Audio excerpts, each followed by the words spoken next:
Potential. Mixtape. Burgers.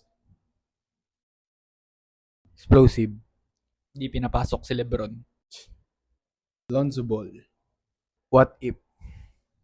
Clear naman. Dunker. Guys, available pa rin yung Valentine's collection namin. Good answers. Ulit lahat. Recap. Sino first una? Ako. Big. Potential. Mixtape.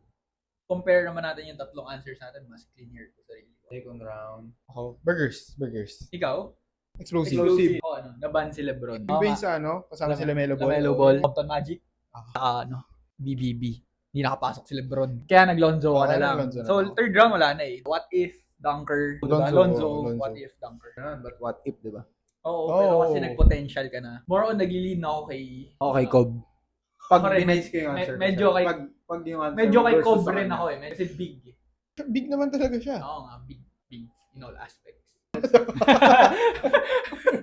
Ano ulit yung three answer mo? Mixtape, naban si Lebron. Hindi nakapasok yung sinabi ko pala. Tsaka, Dunker. Kasi Big. lahat eh. Burger. Tsaka Lonzo Ball.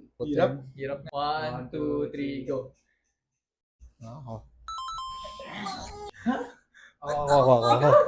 Imposter rin ako eh. Wait. Ano ka? Zion. Ako ata panalo guys. Big Z! Mixtape sinabi ko agad from the jump. Ano kayo? Na-snipe nyo? Tapos maganda pa yung sagot namin. Ano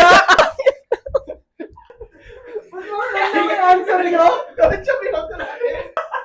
Oo, pinopen nyo.